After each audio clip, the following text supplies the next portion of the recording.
Hey, we are so excited that you are considering moving to Paso Robles, California.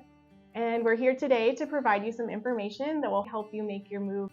We also realize that when you're moving, there are some areas of concern, which typically include job opportunities and the overall socioeconomic climate of the region you're moving to. What we really want you to know is that Paso is a development-friendly community attracting commerce that supports our amazing hospitality industry in this beautiful wine country. And we also support aerospace, agriculture, viticulture, and tech industries. And today we're fortunate enough to have Paul Sloan, Paso Robles native and Economic Development Manager with the City of Paso Robles, joining us. Thanks, Paul, for joining us, and thank you all for tuning in. Paul is definitely going to provide his professional insight into some of these concerns. The first one that I wanted to kind of jump into is where you see the job opportunities going based on the economic development plan. So actually right now we're in the middle of developing a 5-year economic development strategic plan for the city, something that the city has not had for a very long time. They had an economic strategy of sorts in 2006. But it wasn't really a plan. It identified sort of challenges and opportunities. And prior to that, there was another economic development document from 1998. But a lot of things have changed in that amount of time, obviously. So we're just in about 2/3 of the way through on this project, working with a consultancy specifically to develop, specifically for the city, a 5-year economic development strategic plan. So that's in process, because even where we are today versus 3 years ago is very different. So that's very exciting. And we're working with all the various stakeholders here, from the Wine Alliance and Travel Paso and the Chamber of Commerce and leaders in business and real estate and everything else, talking with Cal Poly and Cuesta. So we're going to try and have a really good holistic view of where we are economically. We know sort of intuitively, but also with our forward-looking vision of where we're going to go. So that's the plan that we're working on. So that was the second part of your question. What was the first part? Where the job opportunity will go based on what's going into that plan. So that is the question, and one of the directives from City Council, specifically outlined in the city goals fiscal year 22 to 24, is to continue supporting our primary pillars, which is the wine industry and tourism, primarily related to wine. They're very important, but then work to diversify the economy, because diversifying the economy is stronger, because those two are so closely tied together. If one has a problem, the other most likely will be affected. But we did very, very well coming through these last challenges, so we're very fortunate economically for that. The idea would be to diversify it for stability, but also a diversity in jobs. Some of those sectors parts of those sectors contend toward service level jobs, which don't always align with the cost of living. So the idea would be to see if we can attract what they call head of household jobs, or higher paying company jobs. And so we're specifically looking at the technology sectors, like what you mentioned, ag tech, med tech, things like that. And the one that gets the most notice is the space tech sector that we're working on in partnership with Cal Poly. Awesome. You recently had a trip out to Washington, D.C. Did you get any insight or make any progress on some of those projects, especially the aerospace?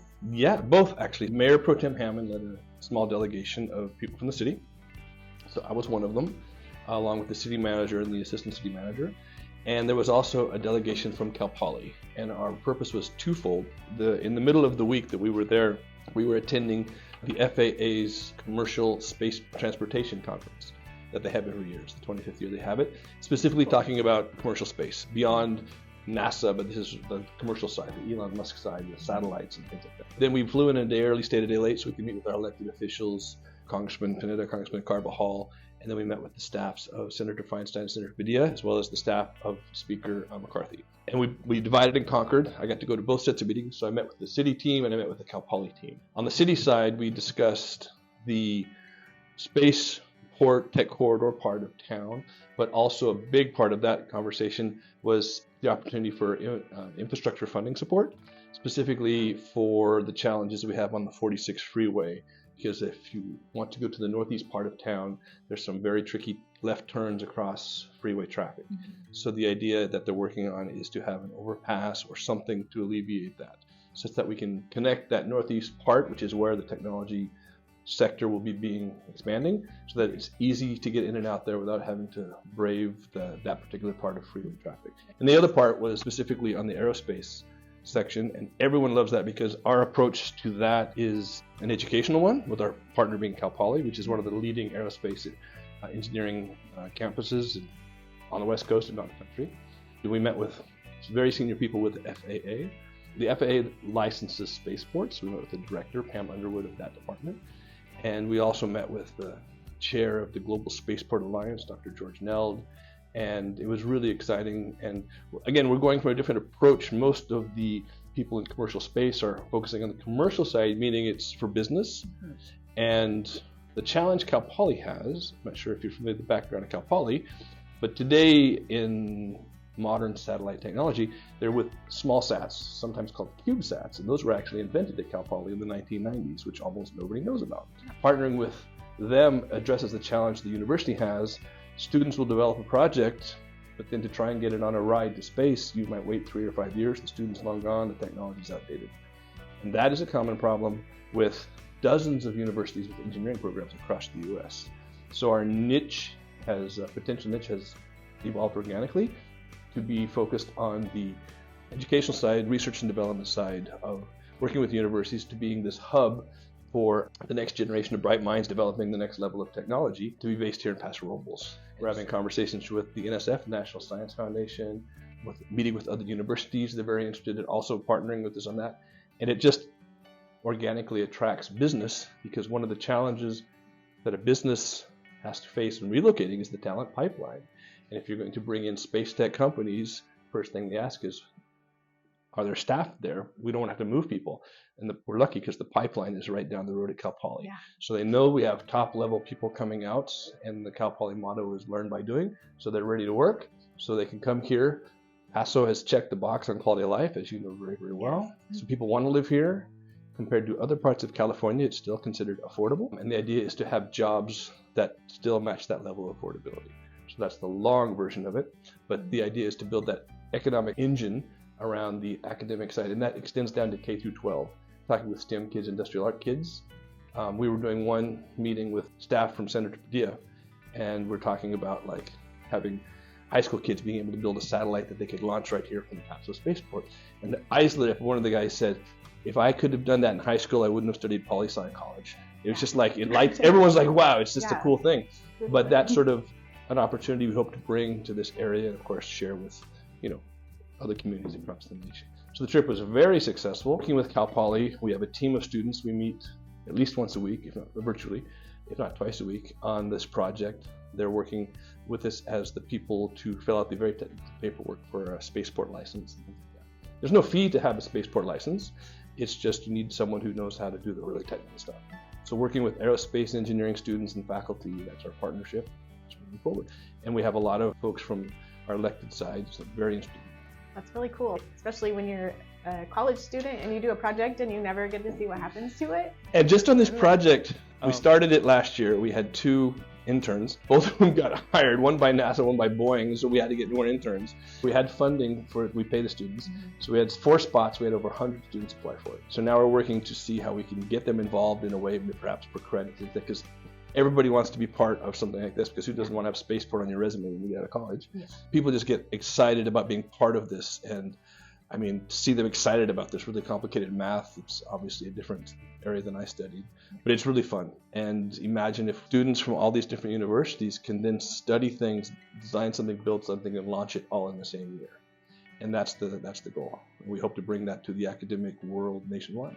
I could see that progressing technology and that aerospace so much faster, because like you said, a lot of those projects are obsolete 3 years down the road when they maybe had the opportunity. And the students work. Cal Poly's literally really had to ship things in past years to Russia to get them on a rocket into space because they couldn't get on something advanced.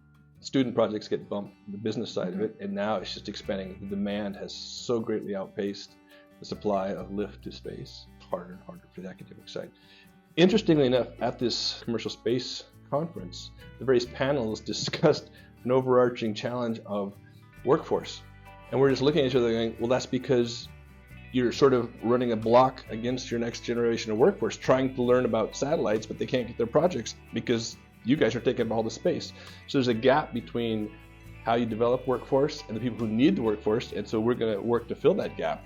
because we can advance the people that are learning, advancing the latest technology, and we'll be able to serve all those commercial entities who will be hiring. Sorry, push and play. It's a No, long. that's really awesome that is available and potential options for people who want to move here, and definitely for the locals who want to stay and not have to go move somewhere else to follow their careers. And that's a big part of it. It, like you said in the intro, I'm from here, and in just broad strokes, a young person got out of high school and went away to college, there's a very good chance they wouldn't come back because what they got trained in would be here. People who didn't go away, their options are not always, they're somewhat limited in what they could do here locally. So the idea would be to expand that for both of those sets of people. You have people that maybe go into a 4 or 6 year college program, and then working with Questa for people who go to college or out of high school in a technical training program, they can go into that. So there's all different levels, job opportunities that pay very, very well.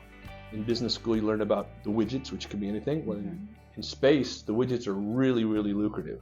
So all the people in the ecosystem can make very good incomes. And what's really important is if you have a company that sells anything but happens to be working in space, you'll still need all the other roles. You'll need accounting people and HR people, and you will need compliance people and logistics and inventory management and legal and financial services. So we create an ecosystem from all the different. You need people who do sales and marketing, you need graphic designers. So it's not just a thing for engineers. That's just sort of the product, but everybody that goes around that area, there's opportunities as well. It's really exciting.